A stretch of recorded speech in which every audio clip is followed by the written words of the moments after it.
What is that sound? That's amazing. Do it again, please. Is that it?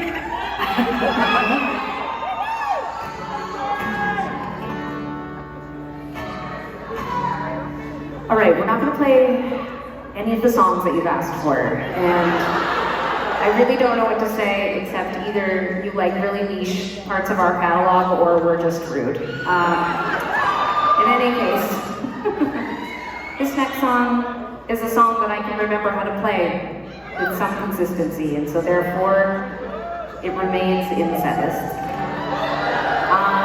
This is one of my favorite songs that you've ever It's a great song. I was about to just say it's a song that if it gives you some kind of insight into who I am, to know this. I wrote this song many years ago when I was living in New York, and I was actually in a really great place in my life. I was really happy. I mean, I was living in New York, I felt cool, I was in a pretty successful band. Tegan, someone made something for you, but Tegan's not going to come right now because I'm telling you something really personal about myself. But Tegan will come after, but she's captivated as well because she's never heard this story before. Okay, so I'm really just to get you back up to where were you again? I was living in New York. Oh, in New York, cool, okay. I was in a pretty good place in my life. I felt pretty happy. I was dating. I was often going to this great fondue restaurant.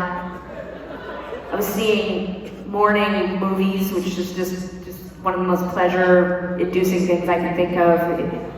You know, you just go to a movie at 11 a.m. and it's not even a weekend. It's just, God, is there anything better than that? I don't even know. I'm feeling pretty great. But every time I sat down to play music, I would just sort of like pick out this scab, this like emotional scab that I had.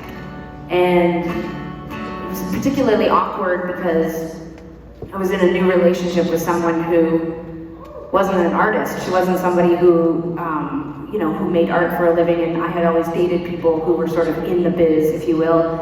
And so there was this kind of unspoken thing, at least with me, where when I would date someone and I would be writing songs, I wouldn't talk that much about what they were about because, I don't know, say less, as the internet likes to say.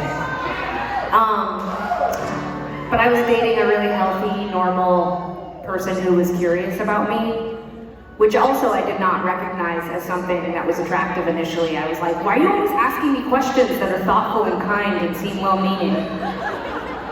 It just turned out she was just really nice and really cared about me, understanding me. Anyways, but it was really awkward because I was writing all these songs and then we would go out to the fondue restaurant and go see movies together, and she'd be like, are you cool? Like, are you okay? Because these songs that you're writing are so intense.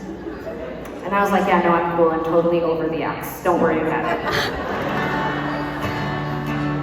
Anyways, but the older I get, the more weird I feel about singing about ex-girlfriends. It's weird. It's like, I guess it's called maturing. And I think it's called closure. And I think now I have to sort of imagine the songs slightly differently. And I try to sort of give a new kind of adult context so that I don't feel like I can't get over it and I'm a huge loser. And it's weird because the one time that I sort of feel really, like, I mean, I think when young people attach to our music, I always get really excited, but recently I saw this woman posting online. She was older, she was like in her like 50s, and she was going through a divorce. And she was talking about how she found our music in her divorce years. And how perfect, right?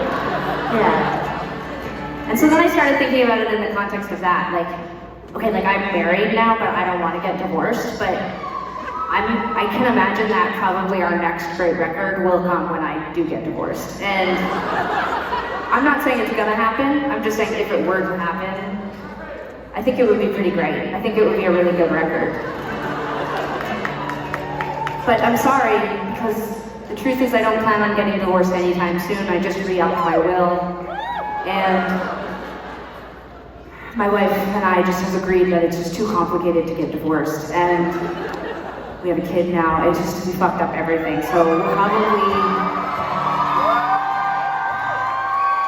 I'll probably just be writing songs about how beautiful my son's eyes are or something annoying soon. And that's what you're gonna get. So if you need to tap back into sad, insecure Sara, this is a good place to start.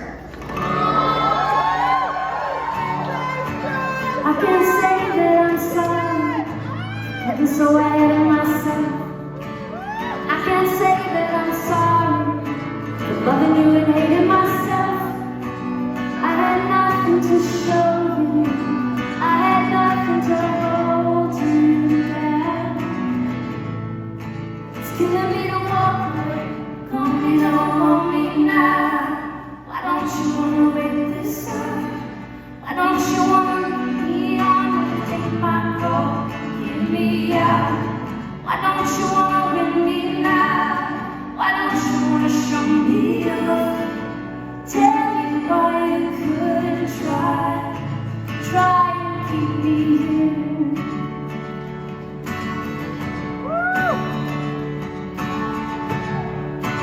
I see you by my house, walking with a different girl.